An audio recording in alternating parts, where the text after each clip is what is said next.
Hello everyone, সবাই কেমন আছেন? আশা করি আপনারা অনেক ভালো আছেন। আমিও ভালোই আছি, তবে একটু ব্যস্ততার জন্য আপনাদের সঙ্গে কিন্তু ঠিকঠাক রেসিপি শেয়ার করা হচ্ছে না। আজকে কিন্তু খুব সুন্দর একটা রেসিপি আপনাদের সঙ্গে শেয়ার করব। এটা হচ্ছে রিঠা মাছ। রিঠা মাছের একটা খুব সুন্দর রেসিপি আপনাদের সঙ্গে শেয়ার করব। চলুন দেখে নেওয়া যাক।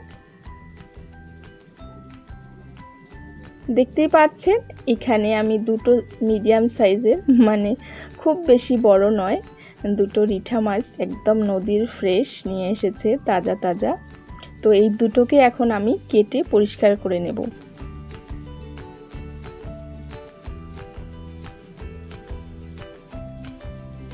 এই তো সুন্দরভাবে কেটে পিস পিস করে নিয়েছি। দুটো মাছের বেশ অনেক কটাই পিস হয়েছে, তবে এখান থেকে কিছুটা আমি তুলে রাখবো আর বাকিটা রান্না করব। আর এই মাছের এই মাথার দিকে এইখানে কিন্তু যে মানে কাঁটাগুলো ছিল, এগুলো কিন্তু ভীষণ শক্ত ছিল, কাটতে একটু অসুবিধা হয়েছিল। তো যাই হোক, কেটে ধুয়ে একদম পরিষ্কার করে নিয়ে এসেছি। এবার রান্নাঘরে চলে যাব। তো প্রথমেই হচ্ছে হলুদ আর লবণ দিয়ে মাছটাকে মেখে নেব। তো আমি একেবারে ছোট চামচের মাপে হচ্ছে হাফ চামচ লবণ আর হাফ চামচ হলুদ দিয়ে দিলাম, দিয়ে সুন্দরভাবে মাছের গায়ে লাগিয়ে দিচ্ছি।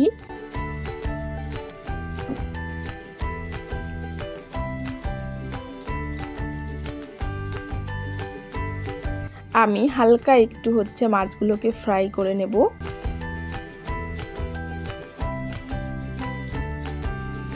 আমি কিন্তু একটু সময় ধরে সুন্দরভাবে প্রত্যেকটা মাছের পিসেই কিন্তু হলুদ লবণ ভালো করে মিশিয়ে দিচ্ছি। তো এইগুলো মেখে আমি একটুখানি সাইডে রাখলাম, আর অন্যদিকে হচ্ছে আমি যে মশলাটা লাগবে সেটা রেডি করে নিচ্ছি। তো আমি এখানে দুটো মিডিয়াম সাইজের পেঁয়াজ নিয়েছি, সেটাকে কুচি করে দিয়েছি। 4টে লঙ্কা নিয়েছি, ঝালটা একদম নিজের টেস্ট অনুযায়ী দেবেন। আর হাফ চামচ আমি এখানে কাঁচা জিরে দিয়ে দিলাম, এটা দিলে কিন্তু সুন্দর একটা ফ্লেভার আসে। এবার এদিকে কড়াই বসিয়ে দিয়েছি, দিয়ে এখানে কিছুটা তেল ঢেলে দিলাম। আমি এর মধ্যে একটুখানি হলুদ গুঁড়ো দিয়ে দিলাম। হলুদ গুঁড়ো দিলে কিন্তু তেলটা ফুটে ওঠে না। এবার হচ্ছে মাছের পিসগুলো একে একে দিয়ে দিচ্ছি।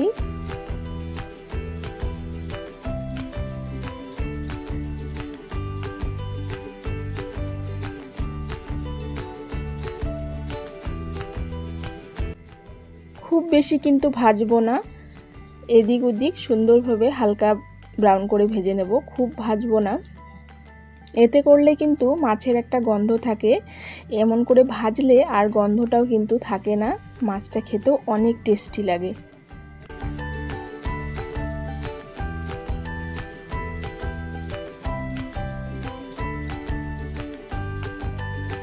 আমি মাছের মাথাটাও সাইড দিয়ে দিয়ে দিলাম।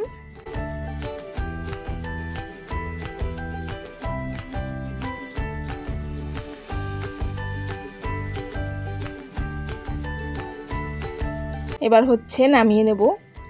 আমি আর অন্য কড়াইয়ে করলাম না, এই কড়াইয়ে যেহেতু তেল রয়েছে, তো সেই কড়াইয়ে আমি আরেকটুখানি তেল দিয়ে দিলাম, দিয়ে একটুখানি জিরে, একদম দেখতেই পাচ্ছেন ছোট চামচের একটুখানি জিরে, গোটা জিরে আর হচ্ছে শুকনো লঙ্কা ফোড়ন দিলাম। আর সেই যে মশলাটা বেটে রেখেছি দেখতেই পেরেছিলেন, সেটা এর মধ্যে দিয়ে দিলাম। দিয়ে আমি মশলাটাকে কিন্তু সুন্দরভাবে কষিয়ে নেব। মশলাটার মধ্যে আমি এই তো হাফ চামচ লবণ, হাফ চামচ হলুদ গুঁড়ো, হাফ চামচ লঙ্কার গুঁড়ো, এটা কিন্তু কালারের জন্য, এটা শিমলা মির্চ। তো ঝালটা কিন্তু অবশ্যই দেখে দিতে হবে।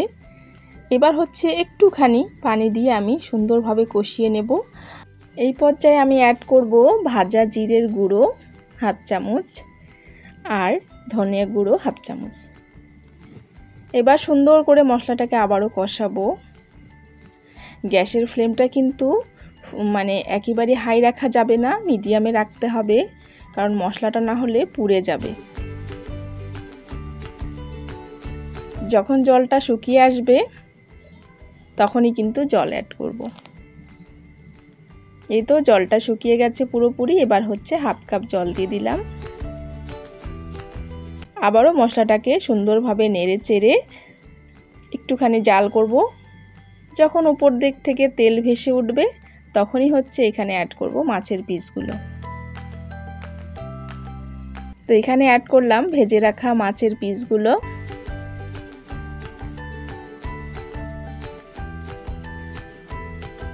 এবার আমি এর মধ্যে অ্যাড করব একটা টমেটো 4 ফালি করে রেখেছি, সেটা উপর দিক দিয়ে দিলাম। এবার হচ্ছে সেই মশলাটার সঙ্গে মাছের পিসগুলোকে মানে মাছগুলোকে খুব সুন্দরভাবে কষিয়ে নেব, যাতে প্রত্যেকটা মাছের গায়ে মশলাটা সুন্দরভাবে ঢুকে যায়। ভালো করে নেড়ে চেড়ে কিন্তু একটুখানি আমি সময় ধরে এটাকে রান্না করব, মানে একটুখানি কষাবো যাতে সব মশলাগুলো মাছের গায়ে ঢুকে যায়। তো এইভাবেই হচ্ছে আমি কিছুক্ষণ কষিয়ে নিলাম।